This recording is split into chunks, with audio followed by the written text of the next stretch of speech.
Open a Bible today, and it can feel like there was only ever one Christianity, one faith, one story, agreed upon from the beginning. There wasn't. In the first few centuries after Jesus, the new faith was not a single river. It was a delta, dozens of rival groups, each convinced they were the true followers, each with their own gospels, their own rules, their own Jesus. Most of them lost. And when you lose in history, you don't just fade away, you get erased. These are 5 of the movements that were written out of the story, and the last one is still alive today. Before Christianity even existed, there were the Essenes. They were Jews who looked at the temple in Jerusalem, decided it had become corrupt, and walked away into the desert to wait for the end of the world. They lived in tight communities, shared everything they owned, wore white, and washed themselves constantly in ritual baths to stay pure. We might have forgotten them entirely until 1947, when a shepherd found clay jars hidden in a cave near the Dead Sea. Inside were the Dead Sea Scrolls, the library of a community many believe were the Essenes. And here is why they matter to our story. The Essenes were obsessed with purity, with baptism, and with a coming Messiah. Some scholars think a young preacher may have grown up in exactly this world, a man named John the Baptist. The very first followers of Jesus did not call themselves Christians. In the book of Acts, their enemies call them something else, the sect of the Nazarenes. These were Jews, through and through. They kept the Sabbath, they kept the food laws, they worshipped in the temple. To them, following Jesus did not mean leaving Judaism behind. It meant Judaism had finally been fulfilled. Unlike some of the groups that came after them, the Nazarenes accepted that Jesus was born of a virgin and was more than just a man. In almost every way, they look like the missing link between the Judaism of Jesus and the Christianity that came later. So why have you never heard of them? Because as the faith spread across the Roman world and filled with non-Jews, a law-keeping Jewish church slowly became an embarrassment, and then a heresy. Which brings us to their more radical cousins, the Ebionites. Their name comes from a Hebrew word meaning the poor ones, and they took one belief further than almost anyone. To them, Jesus was not divine at all. He was a man, an ordinary human being, born to Joseph and Mary, who became the Messiah because he kept God's law more perfectly than anyone in history.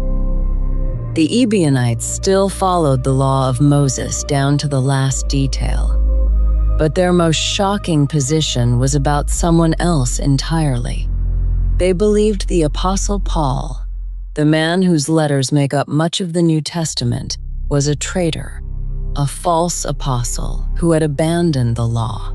They rejected his writings completely. Think about that. A group of Jesus' own earliest followers looked at the most important missionary in Christian history and called him a fraud. Our 4th group is the strangest of all, the Elkasaites. They appeared in the lands east of the Jordan, and everything about them revolved around a single book, one they claimed had been handed down from heaven by an angel of enormous size. From that book came their obsession, water.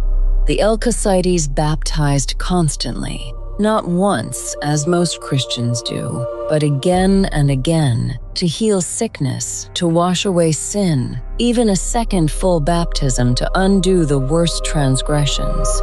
They mixed Jewish law, Christian belief, and Gnostic mysticism into something entirely their own. And this small, forgotten baptismal sect left a fingerprint on history you would never expect. A young man is said to have been raised inside an Elkasaite community before breaking away to found his own world religion, Mani, the founder of Manichaeism. a faith that would one day stretch from Rome to China, which leaves the last group. And this one is different, because the Mandaeans never disappeared. In the marshes of southern Iraq and Iran, a small community still practices a religion older than the Bible you know. In the Islamic world, they are called the Sabians. Scholars call them the last surviving Gnostics. At the center of their faith is flowing water and constant baptism. But here is the twist that makes them extraordinary. To the Mandaeans, the true and final prophet was never Jesus. It was John the Baptist. And Jesus, they say, was a false messiah who led people astray. Sit with that for a moment. There is a living religion right now, with roots 2,000 years deep, that remembers John as the real teacher and quietly rejects the man the rest of the world built a civilization around. Today, there are only a few tens of thousands of Mandaeans left, scattered by war and persecution. A whisper of the ancient world, still holding on. 5 movements, 5 different answers to who Jesus was and what he came to do. The Essenes, the Nazarenes, the Ebionites, the Elkasaites, the great councils, and the winning church condemned them. And one by one they were erased, their books burned, their names turned into insults. And yet the Mandaeans survive, the losing side still whispering after 2,000 years. Which leaves one uncomfortable question. If this many Christianities once existed, and almost all of them were silenced, then the faith that reached us isn't simply the one that was true. It is the one that won. In the next episode, we'll follow one of those winners and the man who tried to delete half the Bible.